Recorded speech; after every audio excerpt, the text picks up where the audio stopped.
Dinda, mohon maaf ini tadinya utuh, tapi di jalanan ada tukang minta-minta. Maka aku tidak tega, karena perutnya yang dipegang itu aku belah, Dinda. Inilah yang bisa aku berikan. Kira-kira sama nggak sama jawaban istri bapak kalau begini? Hah? Sama nggak Pak sama istri bapak yang di rumah? Apa nih kira-kira yang diomongin nih? Orang yang dibentuk dengan Ramadan sudah mampu mendapatkan pelajaran dari ayahnya, dipeluk suaminya, dan dia berbisik di telinga, kenapa tidak diberikan semua?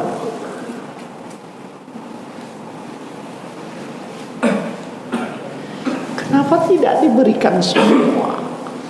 Ketika kau membelahnya, ketika dia menikmati asupan, ketika dia berbahagia, Allah cabut keinginanku, laparku dicabut. Kenapa tidak diberikan semua?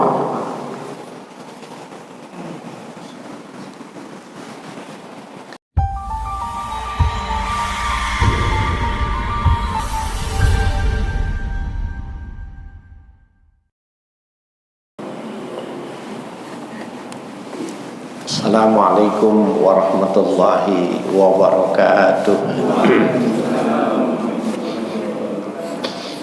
Bismillahi wahdah, nahmaduhu hamdan yuwafi ni'amahu wa yukafi mazidah. Subhanalladzi 'allamal insana hatta 'alimahu wa wahadah. Wa nusalli wa nusallimu ala nabiyyina Muhammadin zil haudi wasyafa'ah wa ala alihi wa sahbihi nujumil bahirah. Amma ba'du. Bapak-bapak, ibu-ibu, hadirin sekalian yang berbahagia, alhamdulillah pada malam hari ini, malam ke-21, kita memulai iktikaf. Bapak ibu yang belum niat iktikaf, niat iktikaf di masjid ini sampai dengan acara selesai. Orang yang diberi kesempatan seperti kita ini sebenarnya orang yang beruntung. Berapa banyak orang yang kepingin tapi di rumah sakit. Ada orang yang kepingin tidak di rumah sakit tetapi tubuhnya nggak kuat. Nah, kita ini tidak sakit, tubuhnya kuat, diberi kemauan untuk bisa hadir di sini, maka jangan lupa bahwa sebenarnya kita sedang diberikan karunia Allah yang besar. Kalau bersyukur dimaknakan sebagai orang yang mengucapkan alhamdulillah, maka sesungguhnya itu belum termasuk bersyukur. Imam Al-Fayyumi mengatakan bahwa asyukuru sarful abdi jami'a ma an'amallahu alaihi li ajlih. Bersyukur itu ketika seseorang memanfaatkan apa yang Allah berikan, Allah karuniakan sesuai dengan pemberiannya. Jadi kalau kita datang ke sini, kita berangkat ke sini, itu maknanya kita manfaatkan anggota tubuh kita, kesempatan yang Allah berikan kepada kita, itu namanya kita bersyukur. Walaupun lidah kita tidak mengucapkan alhamdulillah. Nah, inilah makna syukur yang hakiki. Sebab kalau bersyukur maknanya mengucapkan alhamdulillah, maka orang bisu tidak bisa bersyukur. Nah, jadi orang yang punya kesempatan tidak sakit tapi tidak memanfaatkan, bisa jadi dia termasuk orang yang kufur. Nah, jadi Bapak Ibu sekalian, bersyukur kita pada kesempatan ini diberi oleh Allah tenaga, tidak sakit, diberi kesempatan, diberi kemauan, sehingga kita tinggalkan tempat tidur ya untuk datang ke masjid. Tadi saya di jalan ini, ini iktikaf nih, ada yang datang nggak nih? Alhamdulillah ya. Kalau lebih dari 3 orang itu namanya banyak ya. Bapak Ibu sekalian yang berbahagia, yang kedua, setelah kita bersyukur bahwa kita bisa ya melaksanakan iktikaf. Iktikaf ini tidak pernah ditinggalkan 10 hari terakhir oleh Nabi. Nabi itu rumahnya, ini mihrab, rumah Nabi itu di sebelah. Asli bangunan aslinya sebelum yang sekarang ini. Jadi ini mihrab rumah Nabi itu sebelah. Tidak jauh. Tapi 10 hari Nabi tidak keluar dari masjid. Iktikaf 10 hari terakhir itu sampai beliau wafat tidak ditinggalkan iktikaf. Sampai-sampai karena istrinya ya terdengar ada rasa rindu kepengen itu, maka dibuka jendela, beliau mengeluarkan kepalanya. Oleh Sayyidah Aisyah itu disisirin gitu. Sisir tentunya kan buat orang iktikaf mah nggak penting ya. Ibu, bapak nyisir nggak mau kemari tadi? Nggak penting gitu ya. Nyisir nggak nyisir. Tapi mengungkapkan kecintaannya kepada istrinya itu, ya minta disisirin rambutnya. Sampai begitu, tapi tidak lompat gitu. Kan kalau kita, istri kita di sebelah sini 10 hari ya sekali-sekali keluar juga. Enggak keluar. Jadi seandainya orang itu tahu besarnya hikmah iktikaf di 10 hari Ramadan ini, maka mereka akan meninggalkan tempat tidurnya dan masjid ini tidak muat, bludak ke jalan. Nah, oleh karena itu kita beruntung ya ketika kita bisa melakukannya ini. Bahkan ketika Nabi wafat, istri beliau meneruskannya. Sayyidah Aisyah itu meneruskan iktikaf. Kita termasuk orang yang mendapatkan hidayah ketika kita mau berangkat, kita tinggalkan ya yang kita punya, empuknya kasur ini untuk datang ke masjid. Orang yang niat iktikaf, jangankan dia sholat, jangankan Bapak Ibu tadi baca Quran, diem aja. Datang masjid diem, ngantuk tidur, bangun diem lagi itu, pahalanya besar. Apalagi baca Quran, apalagi tafakkur. Nah, kita ini mau memanfaatkan ibadah tafakkur yang jarang dilakukan oleh orang ketika melakukan iktikaf. Biasanya iktikaf itu orang banyak sholat, orang baca Al-Quran, orang berzikir. Nah, sebenarnya ada ibadah yang at-tafakkuru sa'atan khairun min sab'ina raka'atin. Tafakkur sesaat itu jauh lebih bagus ketimbang 70 rakaat. Ibu, saya kasih hadiah tuh ya, yang mau sholat 70 rakaat. Pernah nggak Ibu? Enggak, alhamdulillah, jujur ya. Bapak, saya nggak tanya, ini juga udah jawabannya sama nih. 70 rakaat pernah nggak ngerjain?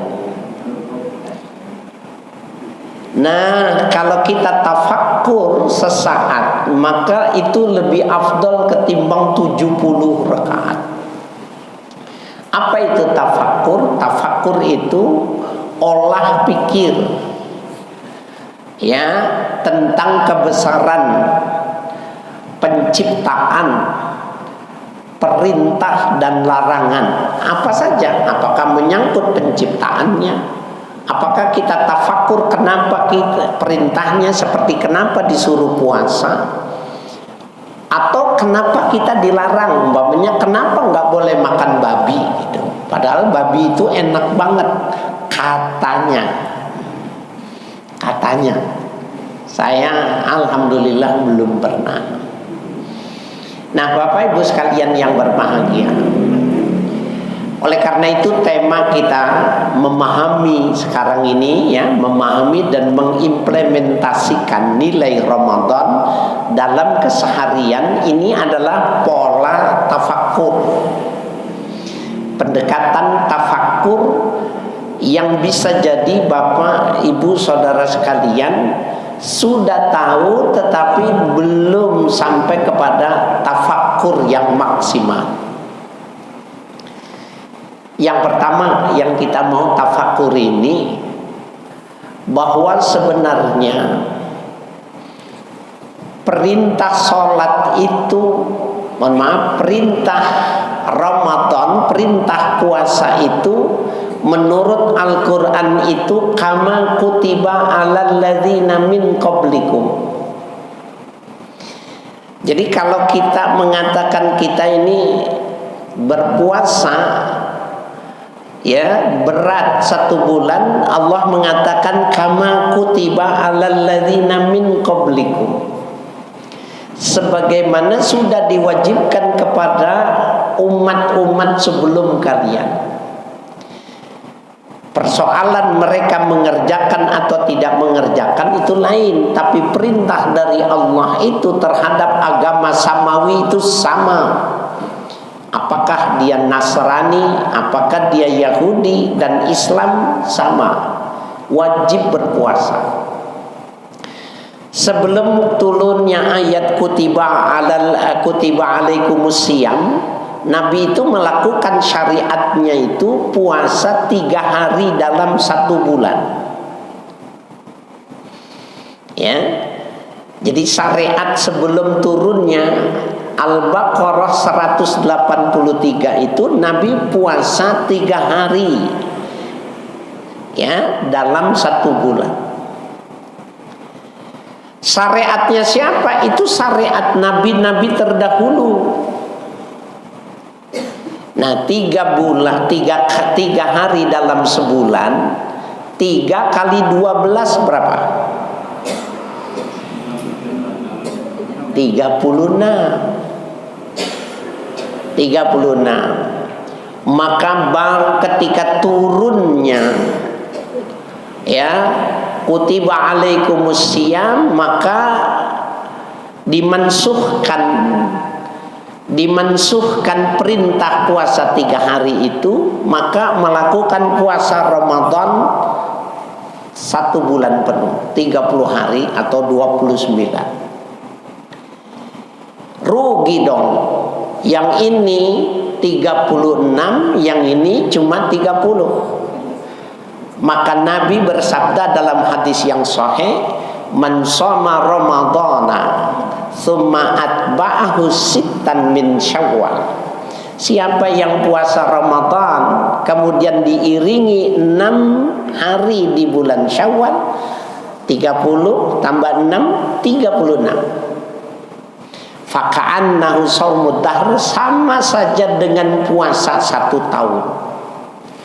Yang dulu 3 dalam sebulan sepanjang tahun kali 12 36, Ramadan ditambah Syawal 6, 36. Al-Quran mengatakan man ja'a bil hasanati falahu asyru amsalihah. Siapa yang mengerjakan 1 kebaikan, balasannya 10. 36 kali 10, 360 sejumlah hari dalam 1 tahun. Jadi bukan cuma tidak dusta, tetapi perkataan itu ilmiah gitu. Kama kutiba 'alal ladzina min qablikum. Oh, itu bilangannya. Apakah substansinya sama? Oleh karena itu Nabi Muhammad yang dibentuk dengan puasa Ramadan, Nabi Isa yang dibentuk dengan puasa, ya, Nabi Musa, anggaplah sekarang nih agama samawi yang tersisa ini 3 sama. Apa? Orang berpuasa itu akan terbentuk cinta kasih dan sayang. Kenapa begitu? Karena orang yang sakitlah yang bisa paham bahwa sehat itu mahal. Sakit dulu baru dia tahu sehat itu mahal. Hanya orang yang berpuasa yang bisa paham lapar itu nggak enak, haus itu nggak enak, puasa dulu. Itu mengapa dianjurkan kalau makan, kalau sahur jangan banyak-banyak. Kalau cuma pindah waktu makan, banyak orang, ini bukan orang sini, ya. Sahur dan berbukanya itu cuma memindahkan waktu makan. Perintah kewajibannya dikerjakan, tetapi substansinya tidak dapat ya. Makan kenyang, tidur seharian, nggak dapat dia. Yang mau ditanamkan oleh Allah itu dia nggak mendapatkan. Jadi makannya jangan banyak-banyak.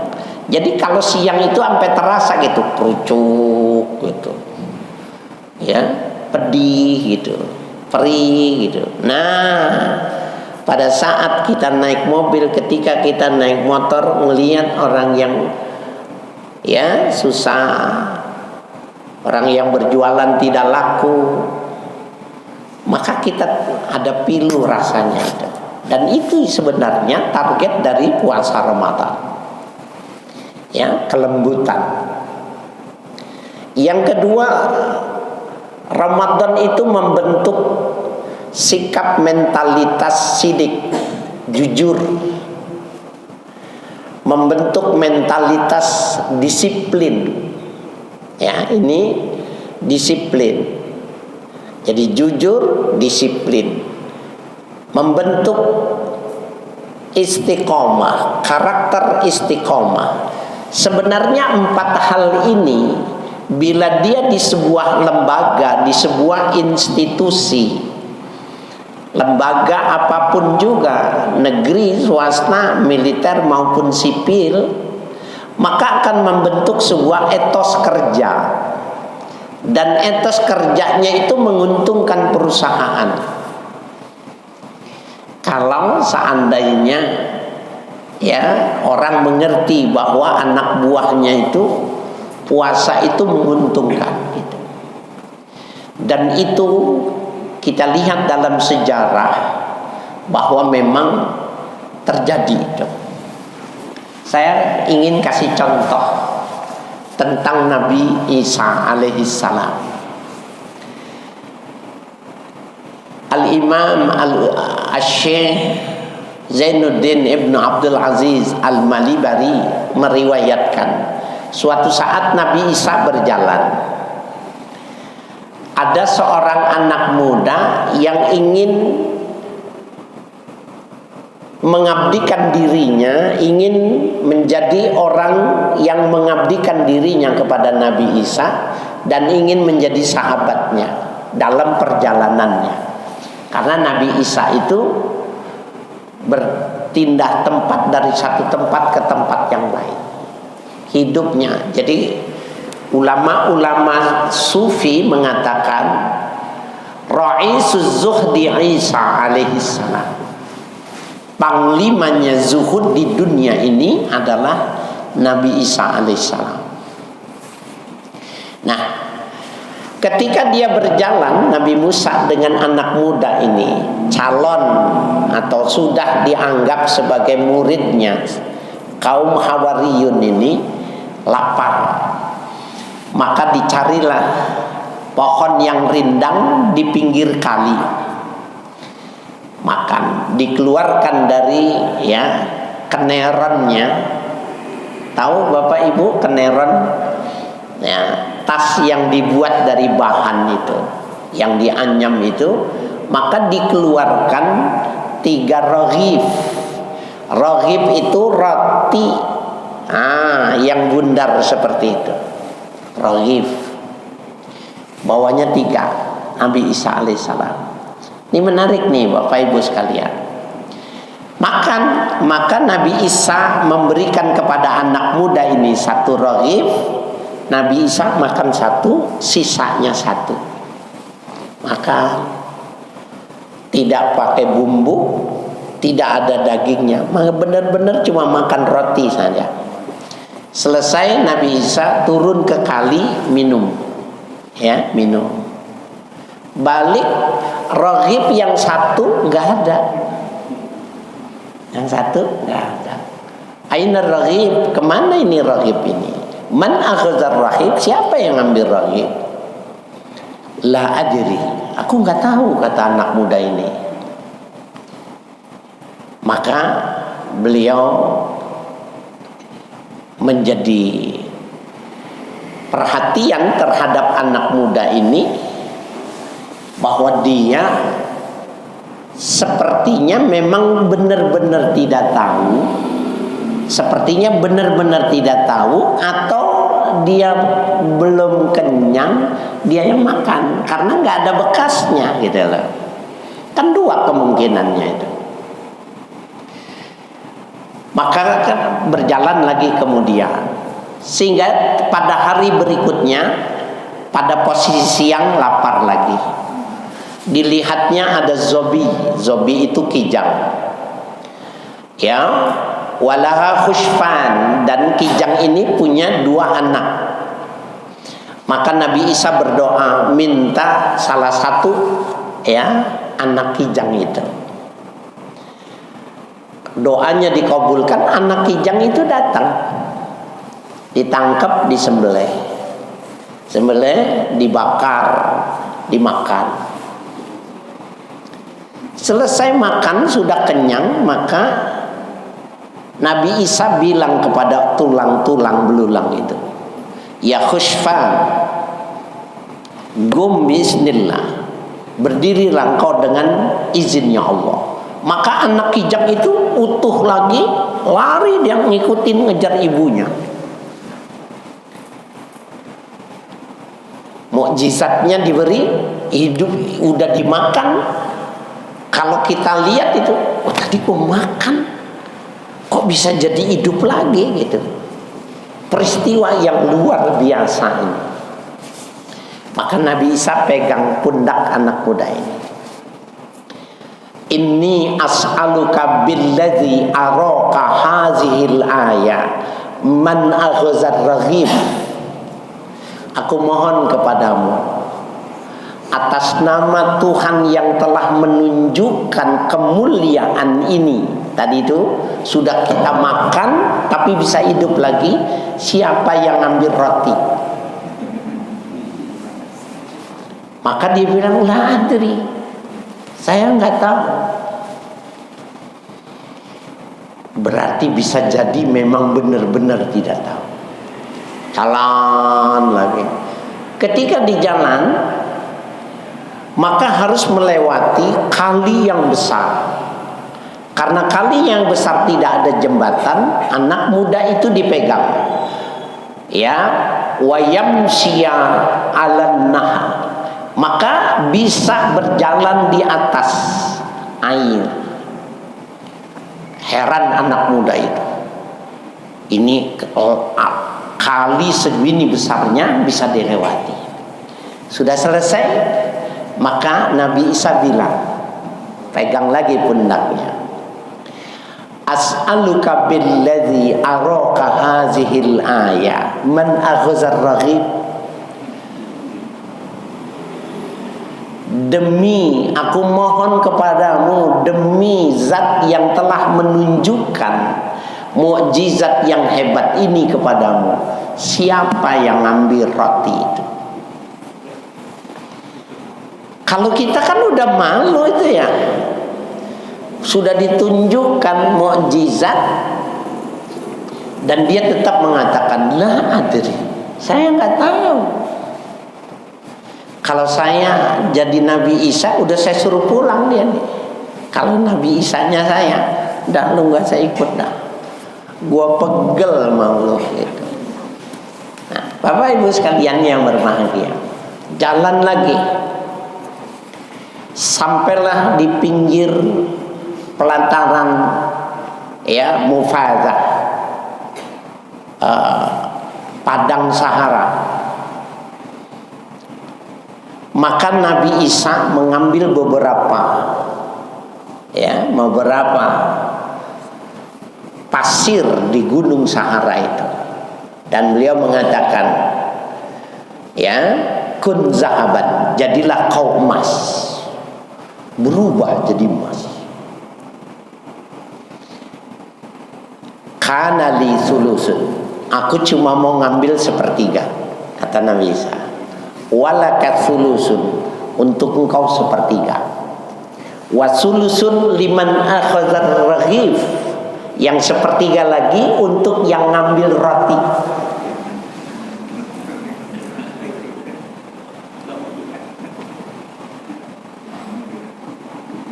Ana akhustuhu, aku yang mengambilnya.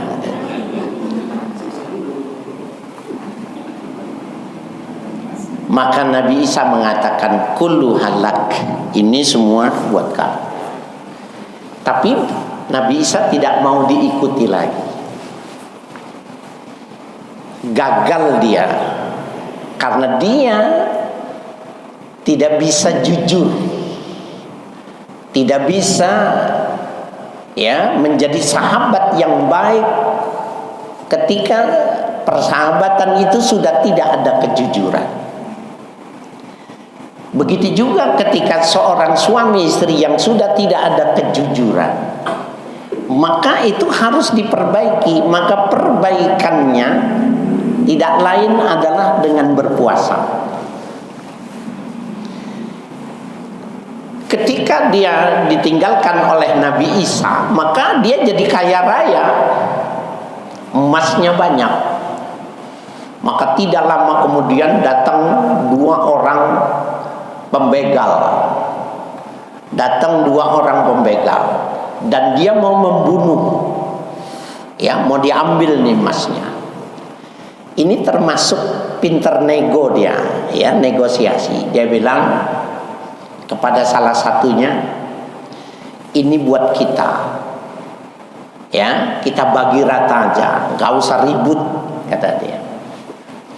Tapi temanmu itu kamu suruh beli roti dulu buat makan siang. Maka yang satu disuruh pergi, ya, mencari makan. Ketika yang satu pergi mencari makan ini, dia berdua, dia bilang, nanti kalau dia pulang kita bunuh aja, sehingga ini emas kita bagi berdua. Si begal ini, wah ya benar juga, ngapain dibagi tiga, mendingan bagi dua. Setuju ya kan? Setuju. Datang kita bunuh dan kita bisa makan, emas bagi dua. Sementara yang berangkat cari makanan bilang, gua capek, jangan-jangan diumpetin, lebih baik makanannya gua taruhin racun, biar dia mati, gua bisa milikin semua.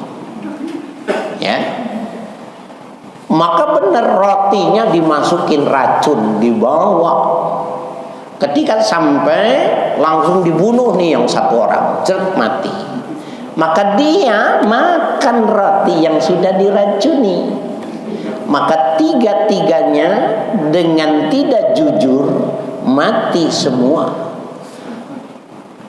Nabi Isa lewat dengan kaum Hawariyun mengatakan, hazihi dunya fahzaruha, inilah dunia. Kau mesti tinggalkan dunia itu. Nah, Bapak Ibu sekalian yang berbahagia, jadi karakter kejujuran itu perlu dibangun, dan membangunnya itu dengan Ramadan. Ibu bapak, kalau suaminya kerja, anak kerja, jam 12 lapar, kan makanan kalau cuma diambil sepiring kan nggak ketahuan, nggak mau. Dibentuknya menjadi jujur. Bapak yang pergi kantor, ya, ada orang berangkat dari kantor gitu, sahur bareng istrinya, tapi berangkat itu dia ke warteg yang warteg tulisannya tutup, tapi kakinya kelihatan di dalam. Nanti waktu dia pulang ke rumah, ya, bibirnya digosok supaya kering gitu. Mana ada yang tahu kecuali Allah dengan dirinya yang tahu. Maka orang-orang yang tidak bisa melaksanakan Ramadan secara baik nggak layak untuk diperistri. Jangan diterima kalau melamar. Jangan join berbisnis kepada orang yang tidak jujur. Cirinya gimana? Kalau dia tidak puasa Ramadan, itu bukan orang yang memiliki sifat itu. Nah, pasti itu. Nah, jadi ini maknanya memahami dan mengimplementasikan nilai Ramadan dalam keseharian. Maknanya itu. Bapak Ibu sekalian yang berbahagia, itu dari aspek as-sidq, ya, kejujuran, disiplin. Ibu mau nggak buka puasa kurang 3 menit, suaminya bilang udah buka dah, cuma 3 menit gitu. Ibu mau nggak? Diskon gitu? Nggak mau, Pak. Saya punya cucu, Ibu, 2 orang cucu, 5 tahun sama 5 tahun kurang 7 bulan. Tapi belum pernah batal puasanya. Ketika dia sakit, mamanya bilang udah buka aja. Nggak mau dia. Sebentar lagi maghrib katanya. 5 tahun. Oh, ini yang sakit 5 tahun kurang 7 bulan. Kalau dari kecil dia sudah biasa disiplin semacam ini, karakternya menjadi orang yang disiplin, maka dia sudah punya etos kerja yang bagus. Itu mengapa sekarang saya kebetulan ini di Ramadan ini banyak di perbankan, ya, bahkan di badan riset, ya, Kemenhukam dan lain sebagainya ini. Saya bilang beruntung kalau pimpinan, ya, memfasilitasi dan memberi reward kepada orang, ya, kepada jamaahnya, kepada anggotanya yang berpuasa. Kenapa? Akan membentuk sebuah etos kerja yang bagus. Jujur, disiplin, dan istiqomah. Di samping sifat penyayang. Nah, Bapak Ibu sekalian yang berbahagia, jadi apa yang dikatakan Al-Quran, kama kutiba alal ladzina min qablikum, itu adalah benang merah yang menghubungkan antara ajaran yang dibawa oleh Nabi Muhammad dengan agama-agama sebelumnya. Sama, ya, sama. Hasilnya juga mestinya sama. Adapun ekses di masyarakat tuh, dia namanya doang agamanya tapi nggak begini nggak begitu, itu ekses. Sama, ada orang Islam sholatnya rajin, puasanya rajin, tapi korupsinya paling gede. Itu ekses. Nggak boleh dibilang itu Islam. Itu orang Islam. Itu kasuistis saja. Nah, jadi ada benang merah yang menghubungkan. Bapak sekalian yang berbahagia, begitu juga tentang kasih sayang. Subhanallah,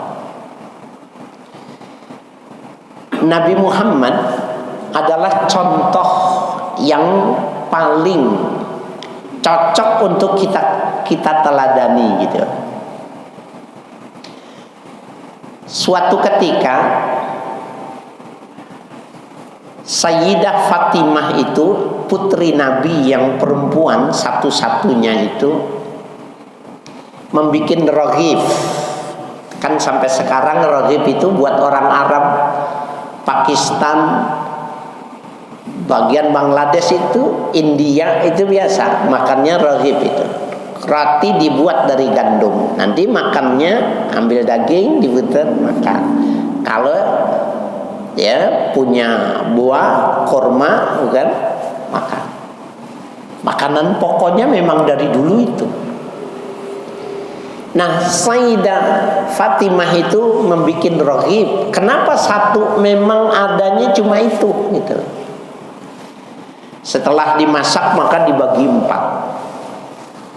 1/4 untuk suaminya Ali bin Abi Thalib, 1/4 untuk dia yang masak, 2/4 untuk Hasan dan Husain. Anaknya makan lahap karena memang lapar, suaminya pun makan. Bagaimana dengan Sayyidah Fatimah? Ketika beliau mau makan, dia ingat sama ayahnya, jangan-jangan ayahku belum makan. Orang sini ada nggak yang ingat gitu mau makan gitu, ingat sama oh jangan-jangan bapak saya belum makan, ada nggak? Halo, saya mau lihat orangnya. Yang bilang ada, saya mau kasih hadiah. Bapak ibu sekalian yang berbahagia, maka dia izin kepada suaminya dibungkus, titip 2 anaknya Hasan dan Husain. Bergegas berangkat, ketuk pintu rumah Rasulullah. Assalamualaikum ya Rasulullah. Waalaikumsalam. Dibuka putrinya. Beliau biasa mengecup dahinya Sayyidah Fatimah. Setelah dikecup maka beliau memberikan hadiah. Hadiyatul lak, ini hadiah untukmu ayah. Dibuka raghib. Nah bapak ibu sekalian, Nabi yang menjadi contoh, anaknya yang nular mencontoh kebaikan itu, dia nggak langsung terima. Maka ayahnya bilang, ini kamu udah makan nak, kok ngasih ini udah makan belum? Anaknya baru rapi makan, mohon maaf, baru rapi masak, kapan makannya?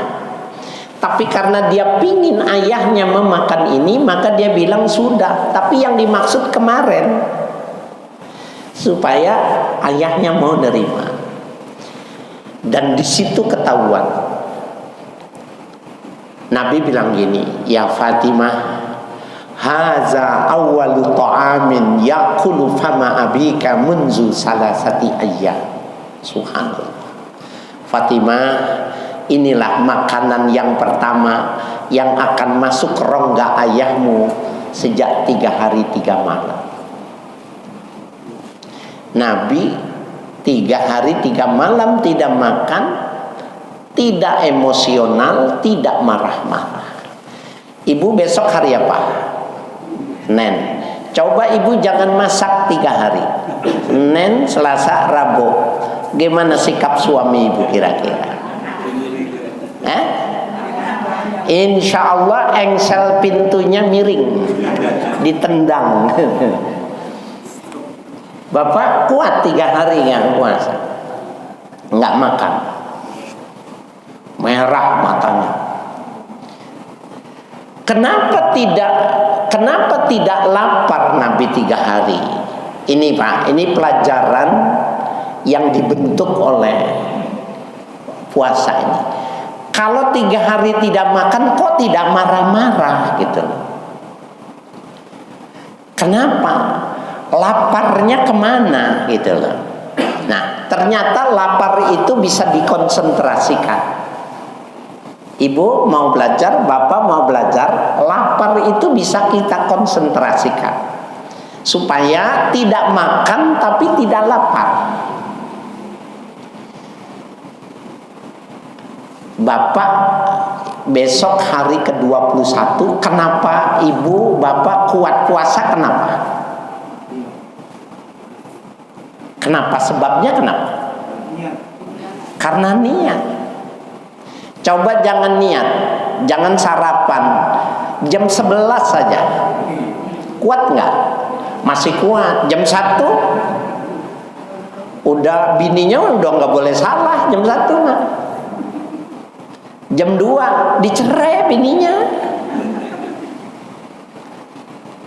karena lapar. Tapi kalau dia diikat, dikonsentrasikan dengan niat, enggak lapar. Kalaupun lapar dan terasa lapar, maka dia tidak mau membatalkan walaupun tidak ada orang yang lihat. Satu. Yang kedua, mudah-mudahan tidak terjadi pada kita, bapak dan ibu.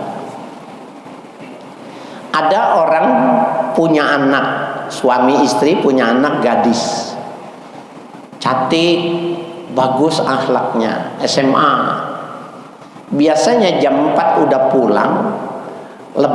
Di bulan puasa ini belum pulang. Jam 5 belum pulang. Jam setengah 6 belum pulang. Ada yang ngasih kabar, ada yang bonceng pakai RX King gondrong katanya. Dihubungin, HP-nya mati. Bingung nih suaminya, ya, bingung ayahnya, ibunya. Kemudian kedengaran tuh, Allahu Akbar, Allahu Akbar. Pertanyaannya, orang itu lapar nggak? Kemana laparnya?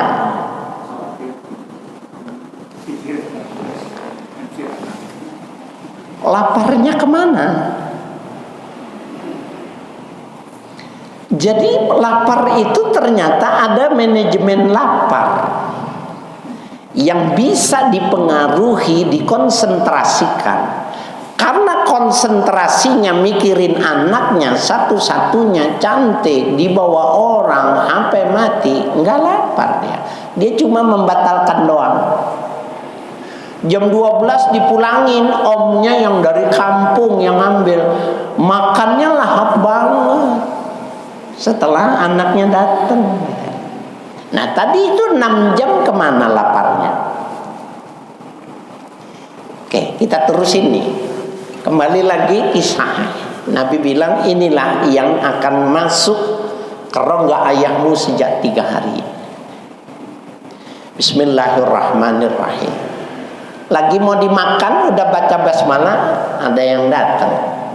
Ibu tebak nih, Assalamualaikum. Siapa tuh, Bu? Di mana-mana tuh kalau minta-minta begitu, Pak, assalamualaikumnya. Udah dibacain bismillah, dikasih. Enggak ditahan, enggak diutin. Kalau saya kan main ya, bisa jadi saya nggak kasih. Nah sekarang kalau bapak gitu, besok nih buka puasa, besok ibu besok buka puasa, nggak punya apa-apa, roti cuma 1, lagi mah Bismillahirrahmanirrahim, Assalamualaikum, minta roti, ibu kasih nggak? Yang bilang kasih saya mau lihat mukanya.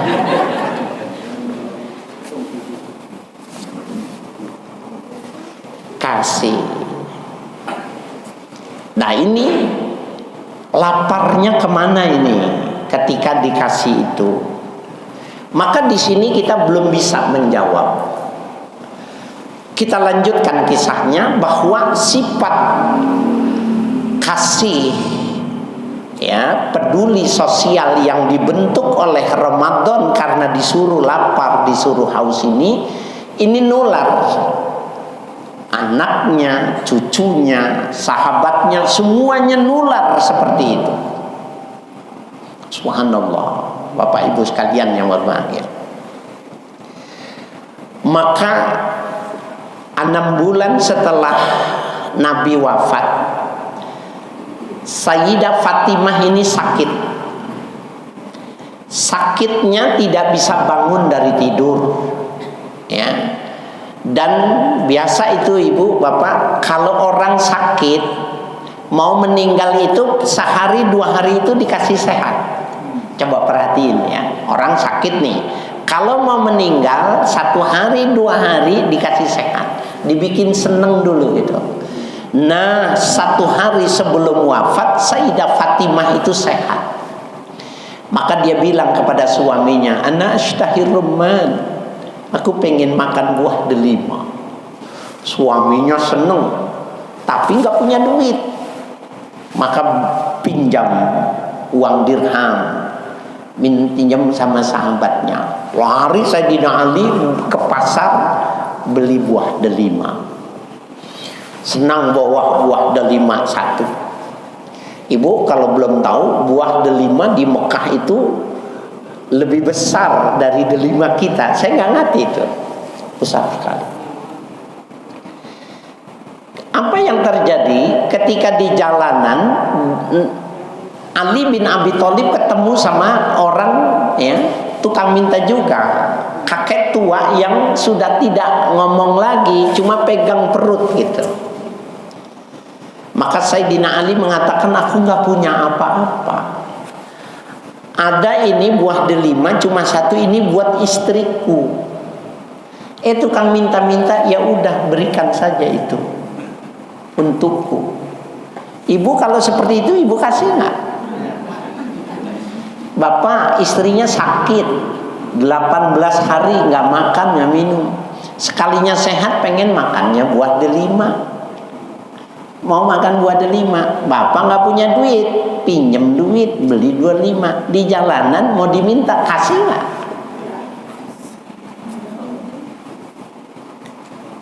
Berat. Sayyidina Ali sudah terbentuk dengan Ramadan, maka diambilnya pisau dibelah 2, diberikan itu. Maka kakek tua itu makannya lahap karena memang dia kelaparan. Karena dia kelaparan makannya lahap, kelihatan sekali. Selesai dipeluknya Sayyidina Ali, kau bukan cuma tampan wajahmu, tetapi akhlakmu begitu luhur, kau layak mendampingi Rasul di dalam surga. Senang dipuji tapi ciut, karena mempertahankan 1 buah saja tidak bisa. Pulang sampai di rumah, ketok pintu, ucapkan salam. Kaget Sayyidina Ali karena ternyata yang membukakan pintu menjawab salam istrinya yang sakit.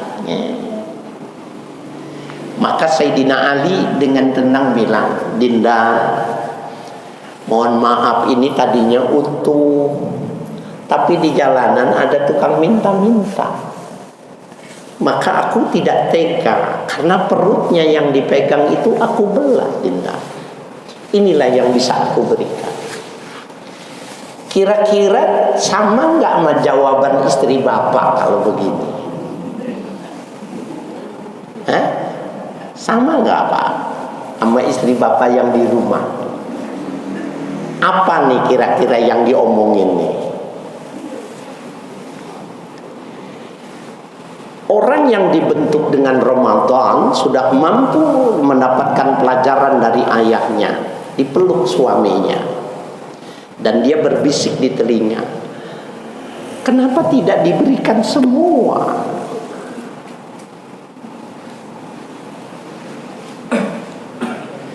Kenapa tidak diberikan semua? Ketika kau membelahnya, ketika dia menikmati asupan, ketika dia berbahagia, Allah cabut keinginanku, laparku dicabut. Kenapa tidak diberikan semua?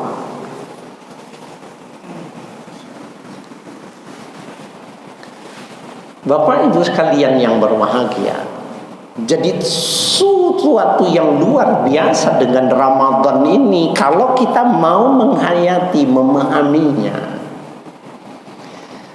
Jadi orang yang lapar ketika dia memberi, maka terkonsentrasi kebahagiaan itu, maka lapar itu hilang.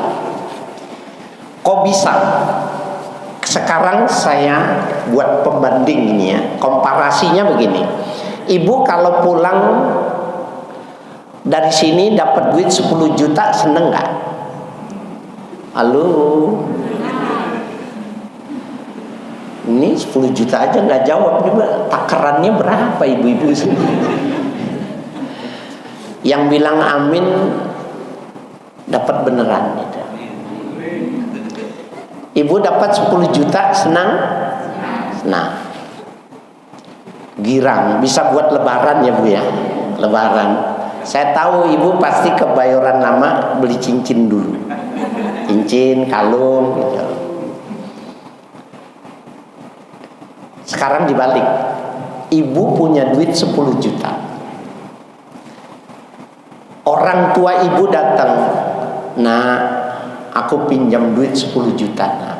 Bapakmu kurang sehat, aku ingin mengobati dia, tapi biayanya mahal, nah, 10 juta, aku pinjam dulu. Nanti awal bulan gajian ya pensiunan bapakmu aku berikan. Dan itu di belakang juga masih ada kambing yang bisa untuk dijual untuknya. Aku pinjam dulu." Ibu bilang gini, "Ini mah nggak usah pinjam, pakai aja mah, kami redo untuk mama, untuk papa." Lebih senang mana ibu memberikan apa ibu menerima? Halo? Lebih senang mana, memberi apa menerima? Memberi lebih manfaat. Memberi ternyata bisa lebih senang ketimbang menerima. Itu tidak logis. Syaratnya apa? Ikhlas. Nah, Ramadan itu sedang dibentuk itu. Ketika Ramadan ternyata dia masih tetap pelit, mesti diperiksa, pasti bukan Ramadannya yang salah.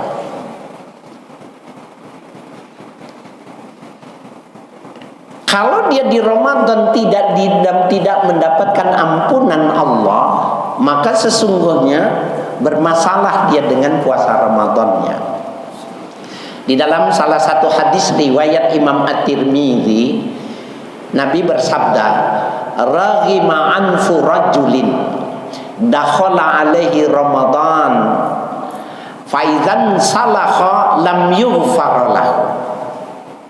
Rugi besar orang yang kedatangan bulan suci Ramadan, ketika Ramadannya pergi dia tidak mendapatkan ampunan dan dia masih jadi orang yang pelit. Rugi besar. Nah, oleh karena itu Bapak Ibu sekalian, implementasi pelaksanaan follow up dari sebuah nilai-nilai Ramadan kalau dijadikan nilai keseharian, subhanallah, luar biasa. Nah, oleh karena itu Bapak Ibu sekalian yang berbahagia, terlebih lagi kepada orang tua, ya, terlebih lagi kepada ibu bapak kita.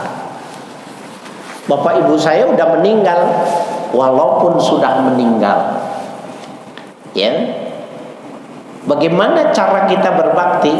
Ya, tentunya dengan cara mendoakan. Ibu sekalian, kalau di Betawi, saya orang Betawi, ya, bulan Sya'ban itu disebutnya bulan apa? Bulan Roah. Roah itu dialek orang Betawi. Yang dia maksud itu arwah. Ruh jamannya arwah. Roahan itu maknanya mengingat ruh orang yang sudah meninggal. Orang Betawi dulu di bulan Roah itu beli baju, beli pakaian buat anaknya, istrinya. Kenapa? Masuk Ramadan kakinya nggak mau injek pasar. Ramadan disuruh bersihin kuburan, ziarah. Kenapa? Supaya seneng ibu bapaknya dan bikin roah. Duit dikumpulin, bikin roah. Setelah itu semua, maka dia datengin empoknya, abangnya yang tua, encing-encangin, walaupun cuma bawa wajik kulit sedikit, dan minta maaf. Udah rapi, maka terakhir mandi merang. Tahu merang? Ya, dulu nggak ada sampo, merang dibakar, mandi. Dia bikin simbolik. Sesudah minta maaf semua, sesudah sama ibu bapaknya yang meninggal sunnah, simbolik tuh. Dia guyur, dia cuci. Masuk Ramadan, sudah khusus Ramadan. Itu orang-orang Betawi dulu. Sekarang ngapain cari merang, sampo banyak gitu. Bukan merangnya, mentalitasnya itu. Dan nanti puasa Ramadan udah selesai, hari pulang Id makan, hari kedua udah puasa lagi 6 hari. Nah, di hari ke-7 itu disebut dengan lebaran ketupat. Lebaran ketupat. Di kampung istri saya sama. Ya, rioyo kupat. Ya, rioyo kupat. Ketupat sama, kita lebaran ketupat. Hari ke-7 dikirim sono. Iki jane iki kupate iki isi ene saiki sajane wong kene iki poso apa ora? Ora ono sing poso ning kupate isi ene nganti saiki. Ini Bapak-bapak ngerti enggak? Ini loh, ada terjemahannya di bawah nih.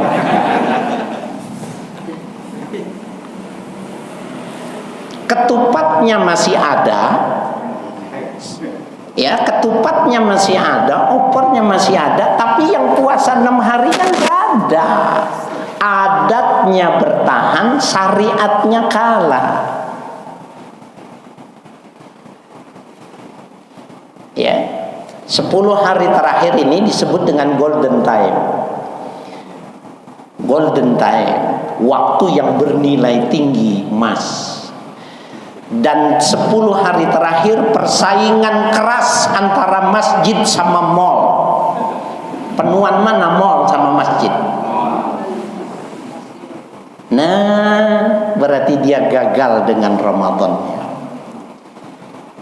Apalagi ini kita di bulan puasa dan ini di dalam masjid ini. Ada ibu-ibu bilang gini, Pak Ustadz, saya 10 hari itu kan mesti ke Tanah Abang.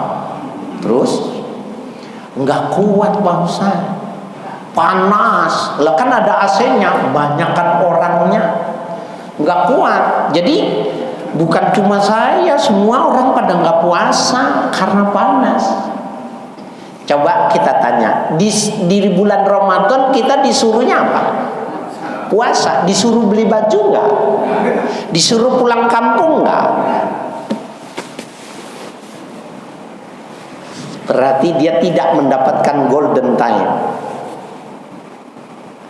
Dan yang repotnya lagi, nih terakhir dari kesempatan kita ini, Bapak saya sekalian, ada orang pulang kampung cari duit di Jakarta, bayar zakatnya di kampung. Itu berkhianat sama fakir miskin dan orang-orang yang berhak, para mustahik di tempat di Jakarta ini. Berkhianat dia. Cari duit di Jakarta, bayar zakatnya di kampung. Yang lebih repotnya lagi, bikin dosa 1 tahun di Jakarta, minta maafnya di kampung.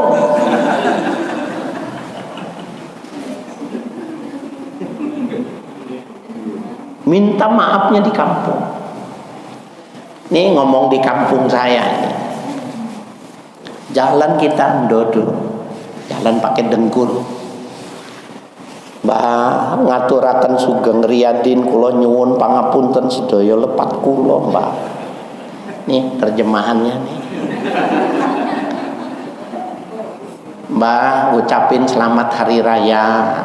Saya mohon maaf lahir batin. Dipegang pala kita. Oh iya le. Oh iya nduk, semono uga aku sing tuwa, sepurana ya le. Ya nduk, tak tungakne sesuk lemu bali ning Jakarta uripmu tambah kepenak le. Didoain.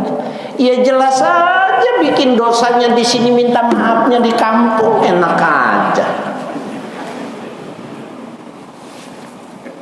Nah ini terjadi setiap tahun, dosa bertambah, dosa bertambah, dosa bertambah. Mana mungkin bisa mengaplikasikan Ramadan? Gak bisa. Bahkan ada orang meninggal dari rumah sakit langsung dibawa ke kampung. Udah repot dah gitu. Itu kewajibannya orang sini. Mandiin dulu, kafanin dulu, sholatin dulu. Udah kewajiban orang ini selesai, bawa, tinggal disolatin sono. Kan pengen lihat buka mukanya. Jangan dibawa begitu. Ada syariat yang mengaturnya.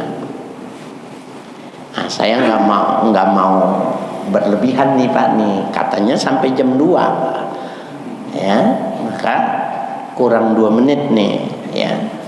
Jadi saya ingin buat kesimpulan pada Bapak Ibu-ibu sekalian. Jadi kalau kita mau memperhatikan, mau menghayati dan mau mengambil nilai-nilai yang diajarkan dengan Ramadan, kemudian kita terjemahkan ke dalam bahasa gerak, kita terjemahkan ke dalam bahasa sehari-hari, maka percayalah, yakinlah bahwa sesungguhnya akan membentuk etos kerja, membentuk etos hidup, gaya hidup, perilaku hidup yang super hebat, dan itu dibentuk dengan Ramadan. Jadi Ramadan itu membentuk al-insanul kamil. Seriusin. Oleh karena itu tadi Bapak sekalian nanti kan ada sahur bersama ya. Jangan kenyang-kenyang. Makannya jangan nambah. Enggak kena target dari pendidikannya, itu enggak kena. Makan ala kadarnya aja. Yang muda-muda ntar gua liatin siapa yang nambah. Jangan. Ibu-ibu juga kelihatannya begitu suka nambah Pak dia. Ya. Saya kira itu Bapak-bapak, ibu-ibu sekalian yang berbahagia. Mohon maaf, billahi taufik wal hidayah. Wassalamualaikum warahmatullahi wabarakatuh. Terima kasih sudah berkunjung di channel ini. Jangan lupa untuk like, komen, dan subscribe agar tidak ketinggalan pada video-video menarik lainnya.